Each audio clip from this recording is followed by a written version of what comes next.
और आज के समारोह के जो मुख्य अतिथि हैं श्री राम प्रकाश तिवारी को मैं संबोधन के लिए हेलो। विद्यालय के सभागार में आजीवन मासिक पेंशन वितरण एवं शारदा संगीत महाविद्यालय की विवादित भूमि को बचाने के लिए सभी धर्मों के मानवतावादी लोगों द्वारा आयोजित सामूहिक प्रार्थना सभा समारोह के मुख्य अतिथिगण क्रमशः श्री अशोक कुमार तिवारी जी एवं श्रीमती सारिका श्रीवास्तव जी, समारोह के अध्यक्ष एवं पूर्व बाल न्यायाधीश डॉक्टर दयाराम मौर्य जी, अम्मा साहेब ट्रस्ट के ट्रस्टी श्री आनंद मोहन ओझा जी, शारदा संगीत महाविद्यालय की प्राचार्य मैडम बीना श्रीवास्तव जी तथा समारोह के संचालक अम्मा साहेब ट्रस्ट के संरक्षक सदस्य श्री वैभव पांडे जी एवं समारोह में उपस्थित सभी धर्मों के मानवतावादी लोगों के साथ शारदा संगीत महाविद्यालय के छात्र छात्राओं का मैं हार्दिक स्वागत एवं अभिनंदन करता हूं। अम्मा साहेब ट्रस्ट द्वारा सभी धर्मों के मानवतावादी लोगों के नियमित सात्विक दान से निर्मित अमृत रूपी कोष से आमजन को सम्मान पेंशन के रूप में परमात्मा की कृपा ही प्रदान की जाती है और इस सम्मान पेंशन को प्रचलित मुद्दा का प्रसार कहा जाता है। इसके पीछे अम्मा साहेब ट्रस्ट का उद्देश्य संसार के सभी धर्मों के मानवतावादी लोगों को एक सूत्र में पिरोना है तथा उन्हें स्वस्थ सामाजिक मूल्यों को महत्व प्रदान करने के योग्य बनाना है, जिससे संसार में मनुष्य को मनुष्य से कोई खतरा न हो तथा सभी को खुली हवा में सांस लेने का अवसर प्राप्त हो सके। जिस प्रकार प्रकृति समस्त ब्रह्मांड का नियंत्रण करती है और सूर्य के प्रकाश से प्रकाशमान होने वाले चंद्रमा की किरणें जब धरती पर पड़ती हैं तब उससे उत्पन्न होने वाले सकारात्मक प्रभाव एवं नकारात्मक दुष्प्रभावों को भी प्रकृति संतुलित करती है। उसी प्रकार परमात्मा की कृपा से सात्विक दान रूपी ऊर्जा अर्थात शक्ति प्रदान करने की सामर्थ्य रखने वाले सब जो लोग विनम्रता पूर्वक जनहित में निर्धारित शर्तों के अनुपालन हेतु अपनी स्वेच्छा एवं सहमत से रजामंद होकर मानवता का पुरस्कार के रूप में अम्मा साहेब के सम्मान पेंशन को स्वीकार करते हैं, वह स्वयं के आचरण से बदलाव लाने का यत्न करते हैं तथा जाति धर्म वर्ग संप्रदाय एवं क्षेत्र की सीमाओं से परे चिंतन और मनन करने का प्रयत्न भी करते हैं। परंतु जो लोग अपना पेट भरने के लिए ही अम्मा साहेब ट्रस्ट से सम्मान पेंशन को प्राप्त करना चाहते हैं, वह अपने आचरण में अपेक्षित बदलाव लाने का कोई प्रयत्न नहीं करते हैं तथा उन्हें ऐसा प्रतीत होता है कि मानवतावादी लोगों के सात्विक दान से निर्मित अमृत रूपी कोष से उन्हें सम्मान पेंशन के रूप में जो धनराशि प्रदान की जा रही है वो वास्तव में कम है तथा उसे और अधिक बढ़ाया जाना चाहिए एवं उन्हें अनुदान के लिए कोई राशि नहीं दी जानी चाहिए, जिससे वह बिना अपना हाथ पैर हिलाए डुलाए घर बैठे बैठे ही परम आनंद को प्राप्त करते हुए सुखपूर्वक सांसारिक जीवन को व्यतीत कर सके। ऐसे लोगों को मानवतावादी सामाजिक अभियान की समझ कभी भी नहीं आ सकती और न ही कोई उन्हें कुछ समझा सकता है, क्योंकि उनके ध्यान का केंद्र अत्यंत ही सीमित है तथा उसके दायरे को प्रयत्न करके भी बढ़ाया नहीं जा सकता है, जो विभिन्न प्रकार के भेदभाव उत्पन्न करती है तथा उसी में तर्क वितर्क करते हुए अपना जीवन नष्ट कर देते हैं और बिना कोई मानवीय कृत्य किए ही संसार से विदा हो जाते हैं। जिनका इस संसार में आने और यहाँ से वापस जाने का कोई खास प्रयोजन नहीं होता है। संसार में मानव धर्म की रक्षा के लिए स्वस्थ समाज के निर्माण एवं स्वस्थ सामाजिक मूल्यों की स्थापना हेतु जाति धर्म वर्ग संप्रदाय एवं क्षेत्र की सीमाओं से परे रहते हुए जारी अभूतपूर्व सामाजिक अभियान के संबंध में मैं बहुत लंबे समय से सुनता आ रहा हूँ, क्योंकि ट्रस्ट निर्माता प्रकाश मोहन ओझा एवं द्वितीय ट्रस्टी श्री आनंद मोहन ओझा दोनों ही मेरे सहपाठी रहे हैं। तथा इनके द्वारा निर्मित इस अभूतपूर्व सामाजिक अभियान को प्रायः सुनते सुनते ही मैं बड़ा हुआ हूँ। यह सत्य है कि मैं पूर्व में अम्मा साहेब ट्रस्ट की बातों को समझ नहीं सका, परंतु जैसे जैसे इसकी समझ मुझे आती गई, मैंने इस अभूतपूर्व मानवतावादी सामाजिक अभियान के प्रति स्वयं की सेवाओं को समर्पित करने के संबंध में लगातार चिंतन एवं प्रयत्न जारी रखा। मैंने जब अम्मा साहेब ट्रस्ट को समझना प्रारंभ किया, तब मेरी समझ में यह बात आई कि यह अभूतपूर्व मानवतावादी अभियान सामाजिक अभियान किसी का व्यक्तिगत अभियान नहीं है, बल्कि यह सभी धर्मों के मानवतावादी लोगों का सामूहिक अभियान है। और वास्तव में इस मानवतावादी सामाजिक अभियान की आवश्यकता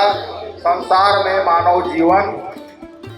की उत्पत्ति के प्रारंभिक समय से ही थी, परंतु इस अभूतपूर्व मानवतावादी सामाजिक अभियान को अस्तित्व में आने में लंबा समय लग गया। स्वस्थ समाज का निर्माण करना हमारी आने वाली पीढ़ियों के लिए आज हमारी नैतिक जिम्मेदारी है, जिससे उन्हें संसार में स्वस्थ तरीके से जीवन यापन का सुअवसर प्राप्त हो सके। भेदभाव से भरी दुनिया में मनुष्य ही मनुष्य का शत्रु बन बैठा है, जिससे आज कहीं भी मनुष्य सुरक्षित नहीं है। आज लगभग सभी लोग अपने छोटे से घर को सजाना संवारना चाहते हैं तथा उसमें रहने वाले अपनी पत्नी एवं बच्चों के लिए हर प्रकार की सुख सुविधाओं का प्रबंध कर देना चाहते हैं, परंतु उनका परिवार जिस समाज में रहता है उस समाज के लिए कुछ करने का ना तो उन्हें कोई खास ध्यान है और ना ही उनकी कोई इच्छा ही रहती है। इसी कारण से जो लोग आत्मकेंद्रित अथवा स्वकेंद्रित होते हैं, उन्हें जाति धर्म वर्ग संप्रदाय एवं क्षेत्र की सीमाओं से परे अम्मा साहेब ट्रस्ट का अभूतपूर्व मानवतावादी सामाजिक अभियान समझ में नहीं आता है तथा वह अपने जैसे ही स्वार्थी एवं लोभी लोगों के बीच बैठकर अम्मा साहेब ट्रस्ट की मुक्त कंठ से आलोचना करने में किसी प्रकार की शर्म का अनुभव नहीं करते हैं। मानव जीवन समस्याओं से भरा हुआ है, जिसकी वजह से सभी मनुष्यों का जीवन बाधाओं से भरा है और सभी के जीवन को सुचारू ढंग से चलाने के लिए समस्याओं का हल ढूंढना भी आवश्यक है। आज कलयुग में जहां सत्य, प्रेम, अहिंसा और नैतिक मूल्य डगमगा रहे हैं और लगातार घट रहे हैं, वहीं शक्ति, भय, झूठ एवं कठोरता मानव की अनुभूत वास्तविकताएं प्रतीत हो रही हैं। ऐसी स्थिति में अम्मा साहेब ट्रस्ट सभी को समान रूप से सद्व्यवहार और विनम्रता का पाठ पढ़ाने के लिए एक स्कूल के रूप में प्रकाश पुंज है। जो लोग मानवतावादी नहीं हैं तथा अपनी जड़ता अर्थात अहंकार का त्याग नहीं कर सकते हैं, वह अपने भीतर मित्रता, करुणा और प्रसन्नता को जगा नहीं सकते हैं। ऐसे स्वार्थी लोग, लोभी लोग अम्मा साहेब ट्रस्ट कभी समझ में नहीं आ सकती। अम्मा साहेब ट्रस्ट जाति, धर्म, वर्ग, संप्रदाय एवं क्षेत्र की सीमाओं से परे रहते हुए सभी के कल्याण के लिए सभी को समान महत्व प्रदान करते हुए किसी शास्त्र का सहारा नहीं लेती है, बल्कि सभी को भौतिक वस्तुओं के लोभ में न फंसकर हर प्रकार की परंपराओं, मान्यताओं और आदर्शों से परे जाने की कला सिखाने का प्रयत्न कर रही है। इस घोर कलयुग में सबसे महत्वपूर्ण बात यह है कि अम्मा साहेब ट्रस्ट द्वारा प्रचलित मुद्रा को ही परमात्मा की कृपा के रूप में आमजन को प्रदान करते हुए सभी से स्वस्थ सामाजिक मूल्यों को महत्व प्रदान करने का संकल्प कराया जा रहा है, जो वास्तव में बड़ी बात है। महात्मा बुद्ध ने कोई नया धर्म नहीं चलाया था, परंतु परंपराओं, मान्यताओं और आदर्शों में जकड़े लोग नहीं समझ सके कि वह मनुष्य को मानवता के साथ जीवन जीना सिखा रहे थे। महात्मा बुद्ध ने कहा था कि वह 2000 वर्ष के बाद मैत्रेय के रूप में जन्म लेंगे। यह बात महात्मा बुद्ध को लगभग 2500 वर्ष से अधिक हो रहे हैं, परंतु मुझे लगता है कि अम्मा साहेब ट्रस्ट के ट्रस्टी के रूप में संसार में मैत्रेय का जन्म हो चुका है, जो समूचे संसार को एक करने के साथ हर प्रकार के भेदभाव को समाप्त करने में पूर्ण सफलता हासिल करेंगे। मुझे निजी तौर पर गर्व है कि अम्मा साहेब ट्रस्ट के अभूतपूर्व सामाजिक अभियान में भागीदारी करने एवं सेवा करने का सुअवसर मुझे प्राप्त हुआ है। मैं अम्मा साहेब ट्रस्ट को पूर्व में 100 रुपये मासिक दान देता था, परंतु मुझे जब यह एहसास हुआ कि मैं अपनी सामर्थ्य के अनुसार ट्रस्ट को दान नहीं दे रहा हूँ तथा मैंने सात्विक दान की राशि को बढ़ाकर 500 रुपये मासिक कर दिया। प्रति माह अम्मा साहेब ट्रस्ट के कोष में ऑनलाइन सात्विक दान जमा कर ट्रस्ट को अवगत करा देता हूँ और यह ध्यान रखता हूँ कि सात्विक दान उससे मांगने की आवश्यकता अम्मा साहेब ट्रस्ट को न हो। कानून के राज में समाज सेवी संस्था की भूमि पर कब्जा संभव नहीं है। शारदा संगीत महाविद्यालय की विवादित भूमि के विरुद्ध प्रतापगढ़ नगर के बाबागंज मोहल्ले में स्थित मिस्टर अनंतराम मेवाला लैंड संघ के परिवार के लोगों ने जिस प्रकार लंबे समय से गहरी साजिश रची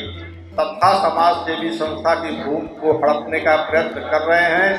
उसे पूरा समाज देख रहा है और लगातार खुलेआम उनकी निंदा कर रहा है। सभी धर्मों के मानवतावादी लोग संस्था शारदा संगीत महाविद्यालय की भूमि के विरुद्ध साजिश करने वाले लोगों की स्पष्ट रूप से आलोचना कर रहे हैं, परंतु उनके ऊपर अभी कोई खास असर नहीं दिखाई दे रहा है। परंतु जब ऊपर वाला अपना चाबुक चलाएगा तथा उन्हें अपने पाप का प्रायश्चित करने का अवसर भी प्राप्त नहीं होगा। मैं परमात्मा से प्रार्थना करता हूँ कि अनंतराम मेवाला लैंड संघ परिवार वालों को सद्बुद्धि आए तथा वह समाज विरोधी कार्यों से दूर होने की सामर्थ्य प्राप्त करें, जिससे उनका एवं उनकी आने वाली पीढ़ियों का कल्याण हो। Thank you.